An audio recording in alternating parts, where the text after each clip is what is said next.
حضرت ابو کبشہ عمرو بن سعد الانماری رضی اللہ تعالیٰ عنہ سے روایت ہے کہ انہوں نے رسول اللہ صلی اللہ علیہ وسلم کو فرماتے ہوئے سنا کہ میں 3 باتوں پر قسم کھاتا ہوں اور ایک بات تمہیں بتاتا ہوں، اسے یاد رکھو کہ کسی بندے کا مال صدقہ کرنے سے کم نہیں ہوتا، اور جس پر ظلم کیا جائے وہ اس پہ صبر کرے تو اللہ تعالیٰ ضرور اس کی عزت میں اضافہ فرماتا ہے، اور جو شخص مانگنے کا دروازہ کھولتا ہے تو اللہ تعالیٰ اس پر فقر اور محتاجی کا دروازہ کھول دیتا ہے۔ اور ایک بات میں تمہیں بتاتا ہوں، پس اسے یاد رکھو، دنیا میں 4 قسم کے لوگ ہیں۔ ایک وہ بندہ جسے اللہ نے مال اور علم عطا کیا، پھر وہ ان کے بارے میں اللہ سے ڈرتا ہے اور رشتہ داروں سے حسن سلوک کرتا ہے، اور ان میں جو اللہ کا حق ہے اسے پہچانتا ہے، اور یہ شخص جنت کے سب سے افضل درجوں میں ہوگا، بہت اونچا۔ اور وہ بندہ جسے اللہ نے علم تو دیا مگر مال نہیں دیا، بس وہ سچی نیت رکھتا ہے اور کہتا ہے اگر میرے پاس مال ہوتا تو یقیناً میں بھی فلاں آدمی کی طرح عمل کرتا، اور فلاں سے مراد اس کی اوپر والی کیٹیگری ہے کہ جس شخص کو اللہ نے مال اور علم دونوں دیے، بس اس کی نیت یہ ہے تو اس کا اور پہلے شخص کا اجر برابر ہے، وہ بھی درجوں کے اعتبار سے قیامت کے دن بلند ترین درجوں میں ہوگا۔ اور وہ بندہ جسے اللہ نے مال دیا اور علم نہیں دیا، بس وہ بغیر علم کے اندھا دھند طریقے سے خرچ کرتا ہے، اس کے بارے میں نہ اپنے رب سے ڈرتا ہے، نہ رشتہ داروں کے حقوق ادا کرتا ہے، اور نہ اللہ کا کوئی حق اس میں پہچانتا ہے، نہ اللہ کا حق دیتا نہ بندوں کا، تو یہ سب سے بدترین منزلت پر ہے۔ اور وہ بندہ نہیں عطا کیا اس کو اللہ نے مال اور نہ علم، تو وہ کہتا ہے اگر میرے پاس مال ہوتا تو یقیناً میں بھی فلاں آدمی کی طرح عمل کرتا، اور فلاں سے مراد اس کی اوپر والی کیٹیگری ہے جو اپنا مال بے انتظامی سے اندھا دھند خرچ کر رہا ہے، بس اس کی نیت یہ ہے تو ان دونوں کا بوجھ برابر ہے۔ اب آپ یہاں دیکھیے کہ آپ صلی اللہ علیہ وسلم نے ساری دنیا کے لوگوں کو 4 حصوں میں بانٹ دیا۔ ایک وہ جس کے پاس مال بھی ہے اور علم بھی ہے، اور جس کو اللہ یہ 2 نعمتیں دے دے اس کی خوش قسمتی کا تو کیا ٹھکانا۔ وہ کیا کرتا ہے، مال کو اپنے علم کے ساتھ ایسی ایسی جگہوں پہ خرچ کرتا ہے جہاں سے وہ بہترین فائدے اٹھاتا ہے، یعنی درجہ یا اس کا اجر اور ثواب بہترین پاتا ہے۔ یہ بالکل ایسے ہی ہے کہ جیسے آپ دیکھیں ایک بالکل ان پڑھ تاجر ہوتا ہے جو نہ مارکیٹ کو جانتا ہے، نہ تجارت کے اصول قاعدے جانتا ہے، نہ اسے کوئی پتا ہے، اور وہ تجارت کرنے کھڑا ہو جاتا ہے، تو وہ مال کہاں لگائے گا، گواں بیٹھے گا، لاس کر لے گا۔ اور ایک وہ ہے جو پڑھا لکھا تاجر ہے، تجارت سے پہلے اس نے ایک ڈگری کی، یا ڈگری نہیں بھی کی تو ایک تجربہ حاصل کیا ہے، اور وہ مارکیٹ کو بھی جانتا ہے، حالات بھی جانتا ہے بہتر طور پر، اب وہ باقی سب سے آگے نکلتا چلا جائے گا، یعنی اس کا جو پروفٹ ریٹ ہے یا اس کا جو نفع کا اور جو مقام ہے وہ تو بہت آگے، وہ تو تھوڑے ہی عرصے میں بہت کچھ کما جائے گا، کیونکہ اس کو پتا ہے کہ مال کو کہاں لگانا ہے اور کیسے لگانا ہے۔ اس کے برعکس ناسمجھ شخص کچھ بھی نہیں کر سکے گا، مال ضائع کر دے گا۔ جیسے دنیا میں علم والے مال کو بہتر طور پر استعمال کرنا جانتے ہیں، اسی طرح دین کے علم کے ساتھ بھی انسان اپنے مال کی یا منی مینجمنٹ جو ہے اس کی بہترین حسن تدبیر کرتا ہے اور بہترین جگہوں پر خرچ کرتا ہے۔ مثلا بظاہر عام لوگوں کو وہ ایک چھوٹا سا کام نظر آتا ہے، یہ چھوٹی سی نیکی نظر آتی ہے، لیکن اس کے نزدیک وہ بہت بڑی نیکی ہوتی ہے اور وہ سوچ سمجھ کے خرچ کرتا ہے۔ ایسا شخص بعض اوقات چھوٹی چھوٹی نیکیوں سے بھی بہت بڑے درجے پاتا ہے، ذرے سے بھی وہ اجر عظیمہ کماتا ہے، اپنی اچھی نیت کی وجہ سے، اپنے اچھے طریقے کی وجہ سے، سمجھداری کی وجہ سے۔ تو نتیجہ کیا ہوگا، قیامت کے دن وہ اعلیٰ ترین مقام پر ہوگا۔ ایک دوسرا شخص ہے، اس کے پاس مال کوئی نہیں لیکن علم ہے، اس علم کی بنا پر وہ یہ سوچ رکھتا ہے کہ اگر کبھی میرے پاس بھی مال آیا تو میں بھی فلاں کی طرح کا، اس کو آئیڈیالائز کر رہا ہے، فلاں کی طرح نیکی کے کام کروں گا، اور یہ اس کی سچی نیت ہے۔ تو نیت کہتے ہیں پکے ارادے کو، نیت خوش خیالی کو نہیں کہتے، یا کسی خوش فہمی کا نام نیت نہیں ہوتا۔ ہم عام طور پر نیت کس کو قرار دیتے ہیں، بس ایک خیال آ جانا، وہ بڑی اچھی نیت ہے، اور تھوڑی دیر کے لیے خوش ہو جانا اپنی نیت سے۔ نہیں، نیت محض خیال نہیں، نیت کیا ہے، پکا ارادہ، سچا عزم۔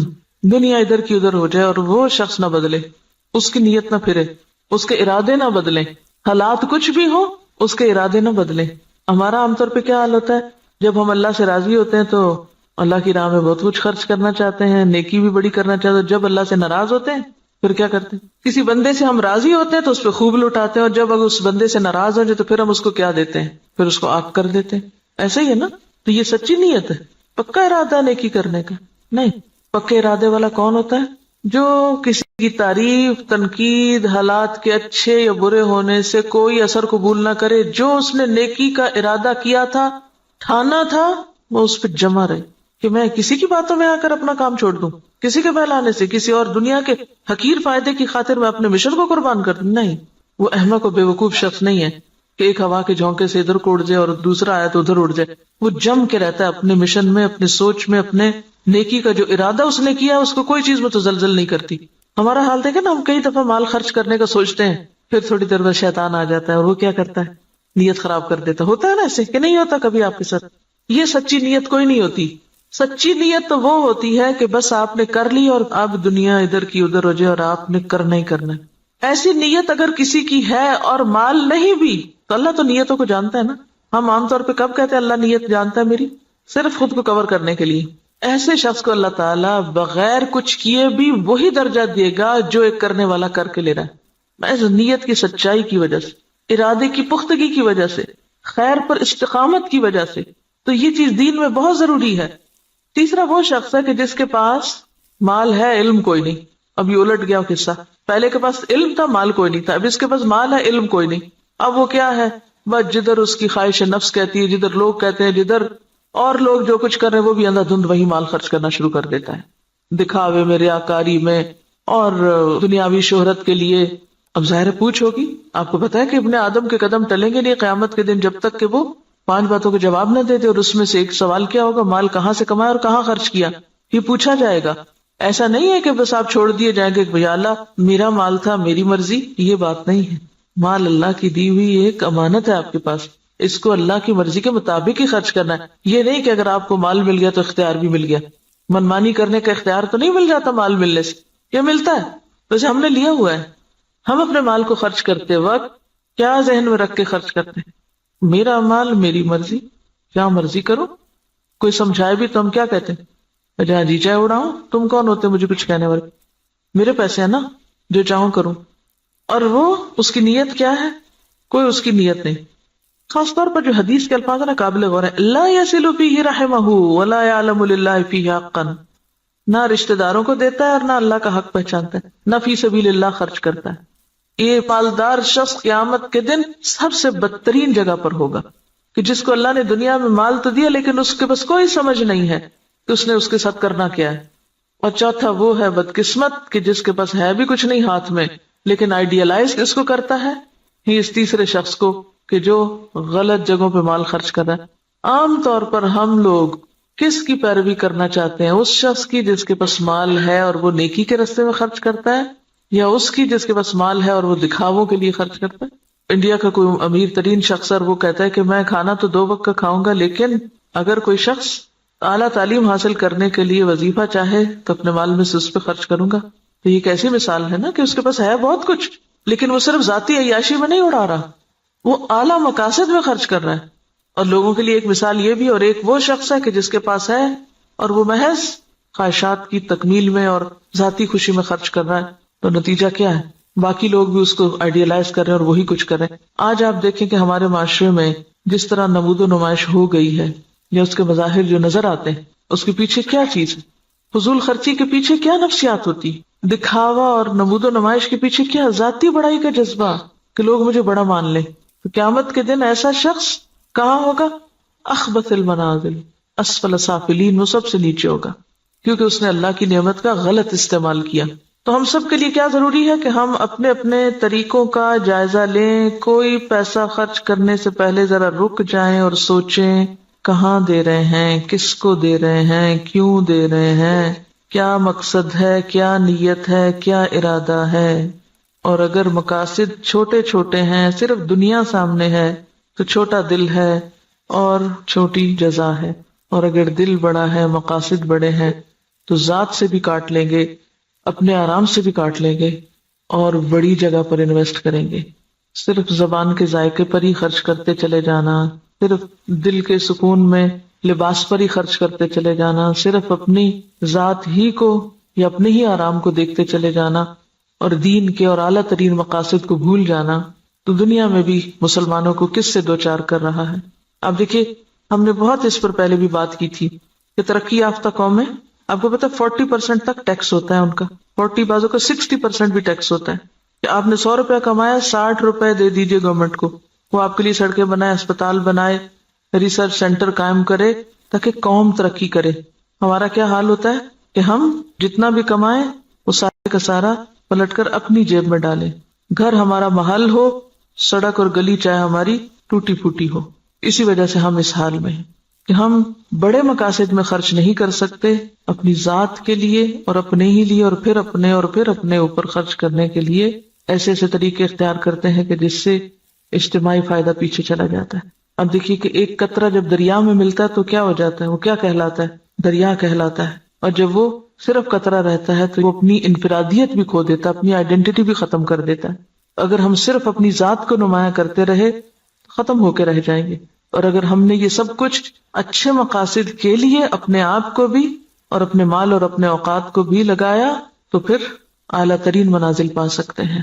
یہاں جو بات یاد رکھنے کی ہے، بظاہر تو حدیث بالکل واضح ہے، مطلب صاف ہے، سمجھ میں آنے والا ہے، لیکن عملی طور پہ کیا کرنا ہے؟ ہر شخص اپنے اوپر کچھ نہ کچھ صدقہ لازم کرے، کچھ نہ کچھ کسی کو ضرور دیں، چھوٹا ہو یا بڑا، اور دے کے تجربہ کریں کہ یہ بات کس قدر سچی ہے۔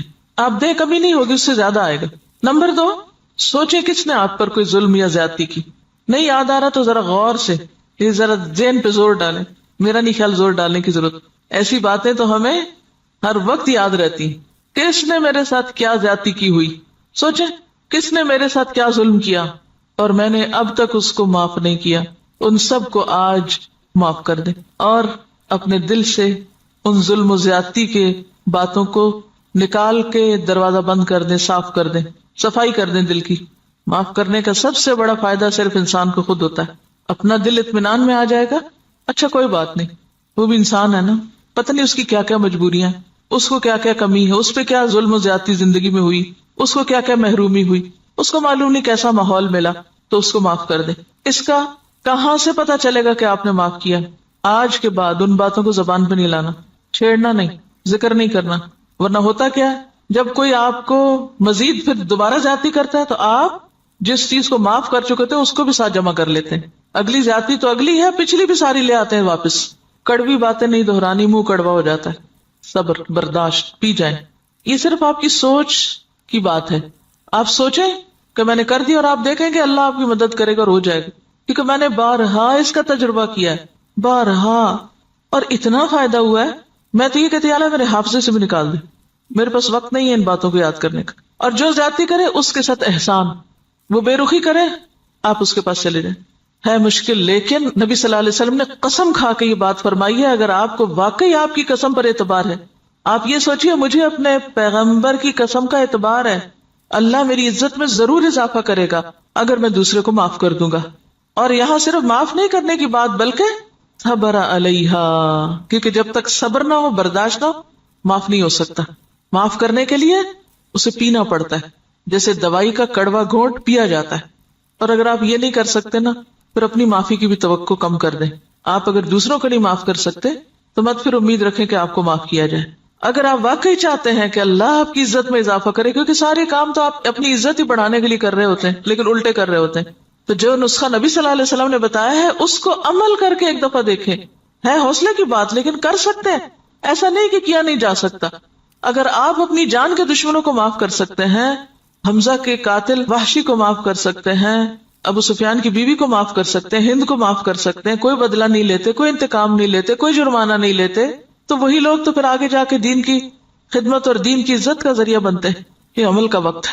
اور تیسری چیز، لوگوں سے توقع ہٹا دیں، لوگوں کے سامنے ہاتھ نہ پھیلائیں، لوگوں کا بھروسہ چھوڑ کے اللہ پہ بھروسہ کریں، اللہ کی طرف توجہ کریں، کیونکہ جب انسان لوگوں کے سامنے ہاتھ پھیلانے لگتا ہے، لوگوں پہ توقع رکھنے لگتا ہے، تو نتیجہ کیا نکلتا ہے؟ صرف مایوسی ہوتی، صرف حسرتیں ہی جنم لیتی، لوگوں سے استغنا برتے۔ کسی شخص کے بارے میں اگر آپ کا علم یقین کی حد تک بھی ہونا کہ یہ شخص میرے لیے برا سوچتا ہے، آپ اچھا سلوک شروع کر دیں، آپ کا حسن اخلاق اس کا ذہن آپ کے بارے میں ضرور بدلے گا۔ لیکن اگر آپ دوسری طرح معاملہ کرتے رہیں، دو چار تانے دے کے، دو چار پچھلی باتیں یاد کرا کے، شکوے شکایتیں کر کے، سوال پیدا نہیں ہوتا کہ خود بھی راحت پائیں اور دوسرے بھی آپ سے پائیں، اور آپ ان انعامات کو پا سکیں جو اللہ نے صرف ان قربانی کرنے والوں کے ہی لیے لکھے. پہلے حدیث میں مال کا صدقہ ہے، دوسری حدیث میں عزت کا صدقہ ہے، نفس کا صدقہ ہے. مال کا صدقہ پھر آسان ہے، عزت کا صدقہ مشکل. لیکن جو جھکے گا وہی بلند ہو سکے گا، اکڑنے والا کبھی بلند نہیں ہو سکتا. انک لن تخرق الارض ولن تبلغ الجبال طولا. سبحانک اللہم وبحمدک نشہد ان لا الہ الا انت نستغفرک ونتوب الیک. السلام علیکم ورحمۃ اللہ وبرکاتہ.